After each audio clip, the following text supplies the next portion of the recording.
Sources are already saying that the bomb used in this London subway attack is very similar to the one used in the Boston bombing some years back. Former Boston Police Commissioner Ed Davis here with us right now.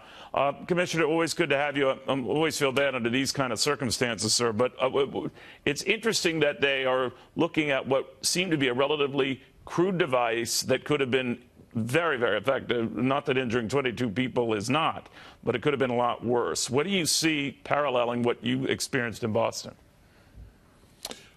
Thank you, Neil. It is troubling to see this happen again. And when you look at the device, it's about the same size and shape as what we saw in Boston. I don't know what the contents were. There are different types of explosives, different types of detonators. There's been talk about a timer on this.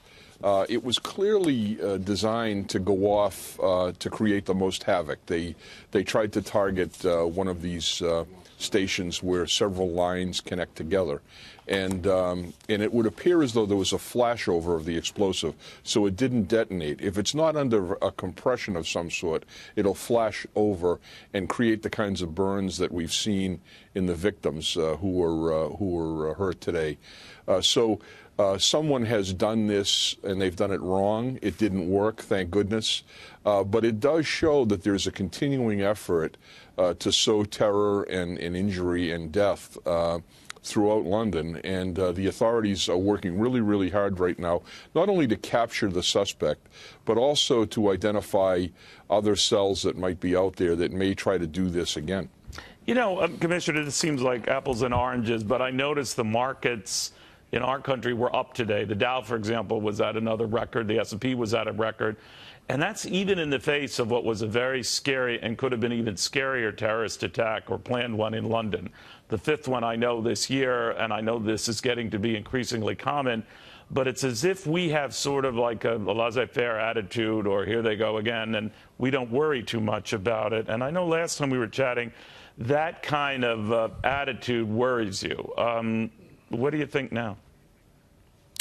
Well, I agree that we need to be vigilant. We cannot let this simply become the way of the world. We need to do what the president said just minutes ago, which is to eradicate this curse from the earth. And those are the kind of words that push everybody in the right direction. So it's really, really important. But I wonder if we get used to it, you know, Commissioner, almost too much so, and that we wouldn't respond until something horrible hits us in the face. In the meantime, we're told to be vigilant, to your keen point.